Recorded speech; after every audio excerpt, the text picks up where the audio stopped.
In today's video, I'm going to teach you how to add a bank account to your Doordash app effortlessly. Whether you're looking to receive your Dasher earnings or simply ensure you can easily make payments and manage orders, adding a bank account is a cinch with Doordash. Stick around and I'll walk you through this step-by-step process. First things first, let's open the Doordash app on your mobile device. If you haven't downloaded it yet, you can find it on either the App Store for iOS devices or Google Play Store for Android devices. It's essential to make sure the app is up to date to avoid any potential technical hitches. Once you have it open, you'll see the familiar Doordash home screen. Next, direct your attention to the account section. You can find this by tapping on the icon, usually located at the bottom right of the screen. This icon will take you to a menu with various options related to your account settings and personal information. We're heading here because this is where we'll link your bank account.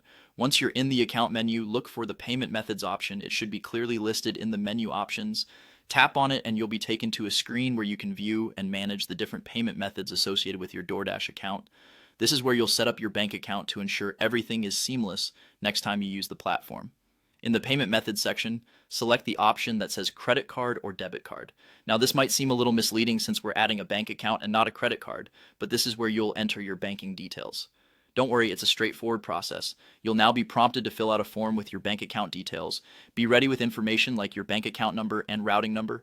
If you're unsure where to find these, they're typically located at the bottom of your checks, or you can also find them through your online banking portal. Accuracy is vital here to avoid any errors, so double check all numbers as you type them in. Once you've entered all the necessary details, follow any additional prompts to finalize linking your account. Doordash may either instantly verify the account, or sometimes they might make a small deposit first to verify the account is active. It's important to confirm this process if prompted to ensure your bank account is correctly linked. And there you have it. Your bank account is now linked to your Doordash app. This feature will give you more ease in managing payments and earnings. Remember, should you encounter any issues during this process, Doordash support is just a tap away within the app to assist you further. Thanks for watching, and I hope this guide has been helpful for you. Until next time, happy dashing.